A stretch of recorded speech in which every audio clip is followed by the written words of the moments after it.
Suicide किए हैं, कम से कम उनके परिवारों को 10 लाख रुपया दिया जाए। इस पर उनके तरफ से कुछ नहीं आया था कि कितना देंगे। हमने डिमांड रखा है, अब देखते हैं कितना हो पाता है। अब जो भी आएगा, अरे भाई जो आएगा उनको, ऐसे तो उनको कुछ मिल नहीं रहा था, अगर कुछ भी आता है तो उसमें क्या दिक्कत है। हमारा डिमांड 10 लाख का, कितना मिलेगा इस पर हम अभी ये चर्चा नहीं हो पाया है। अब कोई तो ऐसा केस आया है कि किसी डिपोजिटर का 50,000 रुपया ही जमा है, 50,000 रुपया का ही वो सर्टिफिकेट दे रहे हैं कि ब्याज समेत हमको 50,000 रुपया सहारा से मिलना था, और उनके परिवार के लोग चले गए। तो क्या ऐसे लोगों को 10 लाख रुपया मिलना संभव है? ये तो हम लोग भी देख रहे थे जब कागजात हमारे पास आए। हाँ, आपके लोग गुजरे हैं, बात सही है। तो 50,000 रुपया अगर आपको मिल भी जाता, मान लीजिए ब्याज समेत उनको 25 जमा था, 50 मिलना था, 50 ही मिलता ना। तब उनको हम कहेंगे 10 लाख रुपया दीजिए, तो ये होगा। लेकिन सुसाइड केस वाला जो 4-5 केस है, उनके लिए हमने कहा स्पेशली कि सर इनको कम से कम 10 लाख रुपया करके दिलवाया जाए। अब देखते हैं उन लोग क्या कर पाते हैं। हमारा जो काम था हमने कर दिया। हाँ, जो सामान्य मौत है उसके के लिए तो अलग बात है, लेकिन अगर 50,000 वाले भी एक सुसाइड किए हैं 50,000 की वजह से, तो उसकी कीमत 50,000 ना की जाए। अब देखा जाता, अभी इस पर ज्यादा हमको बोलना उचित नहीं होगा, चूंकि सरकार के हाथ में अब है। हमारा जो काम हमको दिया गया था कि आप डाटा कलेक्ट करके हमको दे दीजिए, वो हम लोगों ने कर दिया। हमने डिमांड रखा, कल भी हमने इस बात को दोहराया था कि कम से कम 10 लाख रुपया का एक किया जाए। अब देखा जाए। अभयदेव जी, आप जिस प्रकार से ये झारखंड में दबाव बना रहे हैं मुख्यमंत्री के ऊपर, उत्तर प्रदेश में आप क्यों नहीं मुख्यमंत्री योगी का रुख करते हैं? क्यों नहीं योगी से मिलते हैं? योगी जी को क्यों नहीं जाकर के कहते हैं?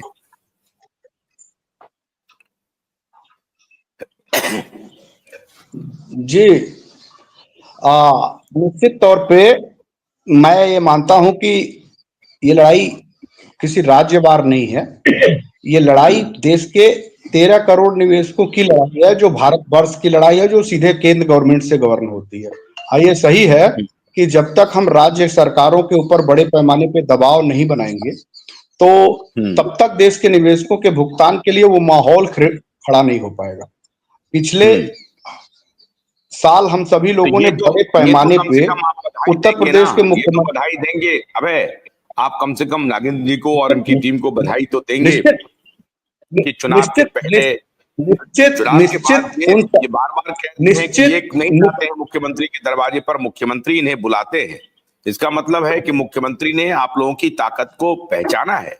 तो ये बहुत बड़ी सफलता है, कम से कम इसके लिए तो बधाई देना चाहिए। मुझे बोलने का मौका दीजिए। निश्चित तौर पे जो सहारा के पीड़ितों के लिए एक कदम भी चल रहा हो, चाहे जिस जगह से जिस परिस्थिति में चल रहा, वो निश्चित बधाई का पात्र है। और मैंने कहा ना कि देश के प्रत्येक हिस्से में सहारा के पीड़ित निवेशक हैं और कोई राज्य अछूता नहीं है। मेरा प्रश्न सिर्फ इस बात का है कि जिस झारखंड की बात हम सब लोग कर रहे हैं, तो झारखंड में कोई हेमंत सोरेन आज मुख्यमंत्री नहीं हुए हैं। उस झारखंड में इसके पहले जब हम 4 सालों से लड़ाई लड़ रहे थे, हम 4 साल की ही बात करेंगे, हम लोगों ने झारखंड सहित, रांची सहित झारखंड में कई बड़ी मीटिंगें करी हैं। राजभवन भवन के सामने प्रशासन से बड़ी तीखी बहस भी हुई है। तमाम दिनों तक इसमें हमारे कई साथी जुड़े भी हुए हैं। तमाम दिनों तक रांची के कई कार्यालयों को लोगों ने दिन और रात मिलाकर, रात को 10-10 बजे, 11-11 बजे रात तक लोग घेरे पड़े थे। तब भी हेमंत सोरेन की ही सरकार थी, कोई दूसरी भारतीय जनता पार्टी की सरकार नहीं थी। मैं तो इन सभी साहसी लोगों का बहुत बधाई के पात्र हैं। ये बहुत हिम्मत कर रहे हैं और लड़ रहे हैं। लड़ने वालों का विरोध तो कतई नहीं करता। मुद्दों का विरोध हो सकता है, परिस्थितियों का विरोध हो सकता है, लेकिन लड़ने वाले का विरोध कभी नहीं हो सकता। ये बात मैं शुरुआती दौर से भी कह रहा हूं, आज भी कह रहा हूं। मुझे लड़ने के तरीकों से हो सकता है प्रॉब्लम हो, तमाम परिस्थितियों से प्रॉब्लम हो, लेकिन लड़ने से कोई प्रॉब्लम नहीं है। और यही, चूंकि इन लोगों की जो नेता हैं, इन लोगों की चमड़ी मोटी है इस नाते कि इन लोगों ने उनसे बड़े मोटे माल कमाए हैं, बड़े मोटे माल खाए हैं। पूरा सिंडिकेट ही लगा हुआ है। एक ही राज्य की बात नहीं है। ऐसा नहीं है कि झारखंड में इसके पहले मुद्दा नहीं उठा, उसी विधानसभा में मुद्दा उठा था। कई बार मुद्दे उठे थे। तब हेमंत सोरेन की तब भी सरकार थी। और उस सरकार को मैं ये नहीं कह रहा हूं कि आज जो हो रहा है वो गलत हो रहा है, वो कम से कम मैं यही कह रहा हूं कि चलिए देर से आए, हो सकता है कि झारखंड के लोगों का भुगतान के रास्ते खुल जाए, लेकिन झारखंड के भुगतान के रास्ते खुलने से देश के भुगतान के रास्ते शायद खुलने में देरी होगी। हाँ, रास्ता जरूर मिल सकता है, मैं ये कहाँ कह रहा हूं कि रास्ता नहीं मिल सकता। और ये सभी लोग बधाई के पात्र भी हैं, जिन लोगों ने भी जिस तरह से भी मेहनत करी हो, सरकार के पास तक जाना हो, कोर्ट के पास तक जाना हो, सड़कों पे आंदोलन करके आना हो, जैसे भी हो, कोई किसी को अबे एक मिनट, अबे एक बात तो माननी पड़ेगी ना, एक निवेशक की जो भी क्षमता है, जहां तक पहुंच हो सकती है, जो उनको बुला सकता है, अगर आज इनको अमित शाह बुलाते तो ये अमित शाह के पास जाते। अमित शाह ने क्यों नहीं बुलाया? आज अगर आपको मोदी जी ने नजरबंद कर दिया इलेक्शन के दौरान, मोदी जी ने और आपके सारे ऑफिसर ने कहा था कि मैं मोदी जी से आपकी मुलाकात करवाऊंगा, कहां मुलाकात करवाया? नहीं करवाया ना। जो आपको याद होगा, इलेक्शन के पहले मुझे फोन आया कि सर नजरबंद हूं और मेरे घर के बाहर में पुलिस बैठी हुई है, और मुझे राज्य के डीजीपी और इंटेलिजेंस ऑफिसर का फोन आया, अरे भाई क्यों परेशान होते हो, हम तुम्हारी मोदी जी से मुलाकात करवाएंगे। आज उन ऑफिसरों को पूछिए कि तुमने तो हमको नजरबंद किया था, कहां है मोदी जी से मुलाकात क्यों नहीं करवाए? आज नागेंद्र कुशवाहा को या प्रवीण को या मणिभूषण को या अभय को या संतोष को अगर अमित शाह बुला लें कि आइए आप मिलने के लिए, तो क्या परेशानी है?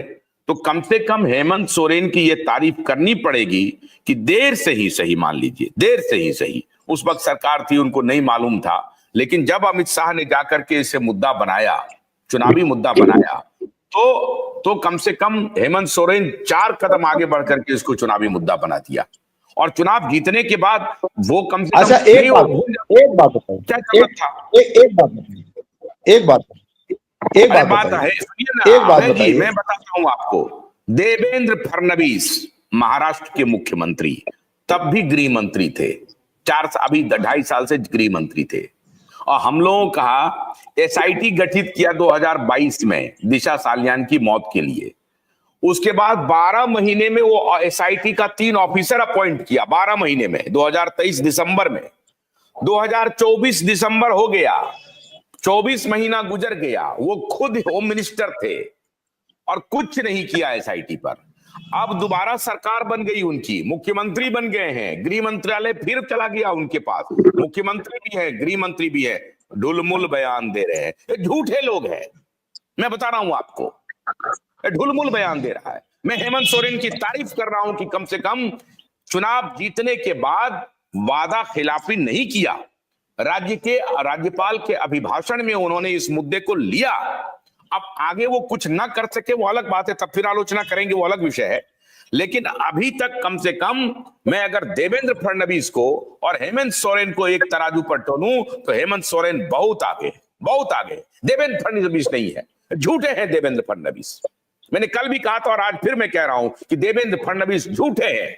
उसने आदित्य ठाकरे से, और ये देखिए हेमंत सोरेन ने कि वो जो कुनबा है उन्हीं के पार्टी में है। मुझे बहुत दुख होता है जब हेमंत सोरेन की पत्नी वहां पर गई थी, वो आदित्य ठाकरे के साथ खड़ी मंच पर मंच शेयर किया था, वो गुंडा के साथ उन्होंने मंच शेयर किया, मुझे बहुत अफसोस होता है। वो एक पॉलिटिकल मामला है, आदित्य ठाकरे जैसे गुंडा के साथ उन्होंने मंच शेयर किया, लेकिन आज आदित्य ठाकरे को लेकर के 22-24 महीनों से सुशांत सिंह के केस पर कुंडली मार करके बैठा हुआ है, जो आईने की तरफ साफ है। तो मैं किसे सही मानूं? तो कम से कम हेमंत सोरेन ने ये बात तो किया ना, जो अपना वादा पूरा किया। अब देखते हैं कि वो और करेंगे कि नहीं, लेकिन कम से कम आपके साथी कह रहे हैं कि अगर नहीं करेंगे तो फिर मोर्चा खोलेंगे उनके खिलाफ भी। ऐसा नहीं है कि ढोल लेकर के बैठ जाएंगे कि हेमंत सोरेन ने हमारा बहुत बढ़िया काम कर दिया। एकदम साफ साफ ऑन कैमरा नागेंद्र जी जो भी है ऑन कैमरा कह रहे हैं कि सर जिस ताकत के साथ आज मैं उनको समर्थन कर रहा हूं, उसी ताकत के साथ मैं विरोध भी करूंगा अगर हमारा काम नहीं हुआ तो बहुत अच्छी बात है। इसीलिए देखिए राजनेता अमित शाह जी को बोलिए, राजनेताओं के सुनिए मेरी बात सुनिए। अरे भैया आपने अपना पक्ष रख दिया है, अपनी बात क्वेश्चन दिया, तो हमारा जवाब भी सुन लीजिए। इन राजनेताओं के पास 2 विज्ञापन दिए थे वोट लेने के लिए, सरकार से प्रमुखता से सरकार से प्रमुखता के साथ पूछने का प्रथम अधिकार जो है पत्रकारों को ही है, और वो अपना आप बखूबी अदा कर रहे हैं, इसमें कोई दो राय नहीं है। मैं सरकार का कोई प्रतिनिधि नहीं हूं, मैं किसी राज्य का मुख्यमंत्री या नहीं हूं, निजी सचिव नहीं हूं कि मैं उनका जवाब दूं। मैं उन लोगों कह रहा हूं नहीं, ये बात राज्य के सरकारों के सहित देश के प्रधानमंत्री से पूछने की जवाबदेही एक स्वतंत्र पत्रकार की है। वो कर रहा है, वो अपना काम बखूबी कर रहा है, वो धड़ल्ले से कर रहा है। जो न्यायपालिका को सीधे ललकार सकता हो, सीधे जवाबदेही पूछ सकता हो, उससे बड़ा तो शायद मूर्धन्य पत्रकार से बड़ा कोई आम इंसान जो किसी का प्रतिनिधित्व कर रहा हो, लड़ाई कर रहा हो, वो हो ही नहीं सकता। रही बात, मैं एक बात जरूर कहूंगा कि उत्तर प्रदेश में योगी आदित्यनाथ की सरकार थी। योगी आदित्यनाथ की सरकार ने उत्तर प्रदेश में एक बहुत बड़ा मामला शिक्षा मित्रों का था। शिक्षा मित्र के लगभग 4.5 लाख लोगों से ज्यादा प्रभावित थे। उन्होंने उसको एजेंडे में रखा, उन्होंने उस अभिभाषण पत्र में रखा, और उन्हीं शिक्षा मित्रों को निकाल करके उन्होंने बाहर कर दिया और उनको वो शून्य से ला करके वो सभी कार्यवाही को करवाते हुए उसके दायरे में रखा कि आपको सभी पात्रता की श्रेणी को पार करना ही होगा, आपको कोई वरीयता नहीं दी जाएगी। एकदम जीरो करके बाहर कर दिया, कोई लोग बेघर हो गए। तो इनकी जुबानें, मैं क्यों शंका जाहिर कर रहा हूं? मैं इस नाते शंका जाहिर कर रहा हूं कि ये लोग के चेहरे और मुखौटे दो होते हैं, हर राजनेताओं के होते हैं। समय परिस्थितियां आएंगी तो